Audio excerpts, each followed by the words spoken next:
welcome to today's On This Day in Tudor History. I'm Claire Ridgway. I'm the author of On This Day in Tudor History, a book that has inspired these daily videos that I'm doing for the whole of 2019.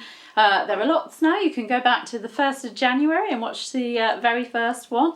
There's lots on this YouTube channel for you to enjoy and get your fix of Tudor history. Okay, I'm taking you to the country of France today. I'm taking you back to 1558, for it was on this day in Tudor history, the 24th of April 1558, that Mary, Queen of Scots, married Francis, the Dauphin of France, at Notre Dame Cathedral, or Notre Dame Abbey in Paris.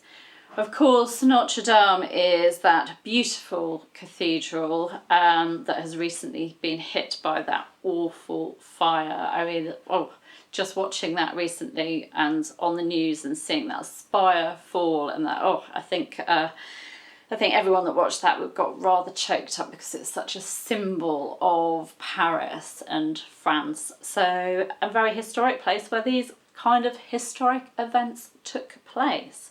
Now, Mary, Queen of Scots, of course, has got Tudor links because she's descended from King Henry VII. She's descended from his daughter, Margaret Tudor. So there's the Tudor link, and of course she became the nemesis of Queen Elizabeth I. Now, 15-year-old Mary, Queen of Scots, had become betrothed to the 14-year-old Francis just 5 days earlier, on the 19th of April, in a public ceremony in the Great Hall of the Louvre Palace in Paris. Now, Francis was the son of King Henry II of France. The Dauphin means that he was the heir to the throne. It's a bit like the Prince of Wales in England. It's being the heir to the throne.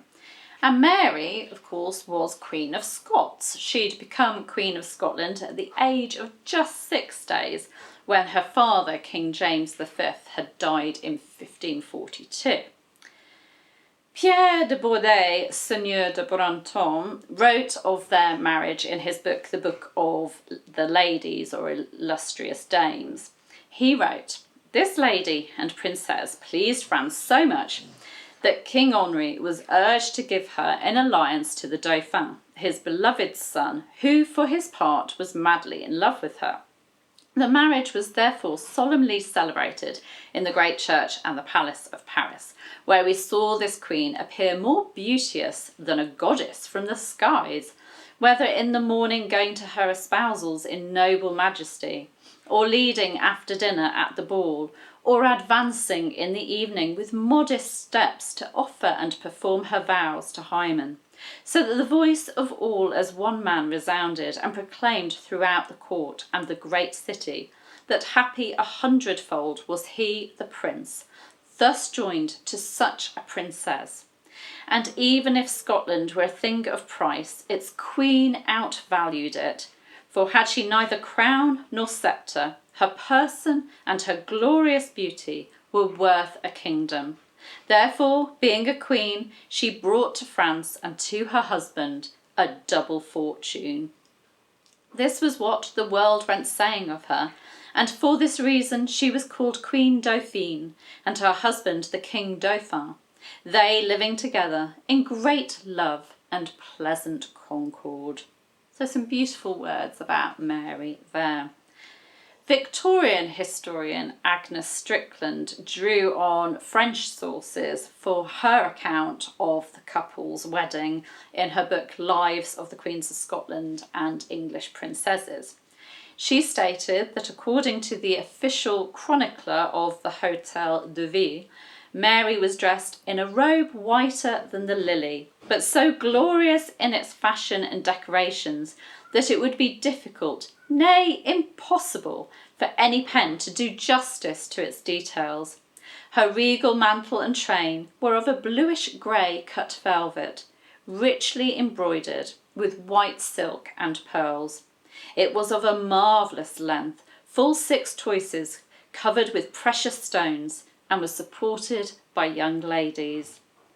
She was also described as wearing a crown royal, which had been made especially for her, and which was composed of the finest gold and most exquisite workmanship, set with diamonds, pearls, rubies, and emeralds of inestimable worth, having in the centre a pendant carbuncle, the value of which was computed at 500,000 crowns. She also wore a matchless jewel around her neck, which was said to be suspended by chains made out of precious stones, and that jewel was said to have been inherited from her grandmother, Margaret Tudor, who in turn had been given it by her father, King Henry VII, the founder of the Tudor dynasty. Now, Mary's husband Francis became King of France on the 10th of July 1559. He inherited the throne from his father, Henry II, who was sadly killed in a jousting tournament. Unfortunately, Francis himself died after only 17 months on the throne, dying on the 5th of December 1560 in Orléans in France. It is thought that he died from an abscess in the brain, which was caused by an ear infection, because of course no antibiotics in those days, just simple infections could turn into something very, very nasty. He was succeeded by his brother Charles as Charles IX, with his mother Catherine de' Medici acting as regent for him. Mary returned to Scotland, arriving there in August 1561 to, of course, take on being the proper Queen of Scotland. In his book, Martyrs and Murderers, the Guise Family and the Making of Europe, Stuart Carroll writes of the contrast between Mary and Francis, both in appearance and personality. It's quite an interesting description. The contrast between the two was stark. Aged 15, Mary was distinctively a Guise. She was tall at around 5 feet 11 inches and had blonde hair. She was vivacious and had received the same humanist education as her future husband. A year younger than his bride, Francis profited little from his education, showing an interest only in hunting. The trouble with the Dauphin was that as he reached adolescence, his physical and mental capacities halted abruptly. He was weedy, intellectually limited, and debilitated by frequent attacks of illness. So he thinks that there was this real difference between the educated and strong and beautiful and vivacious Mary and her kind of weakling husband. I'm not sure that's entirely fair. So Francis became king, as I said, and Mary returned to Scotland.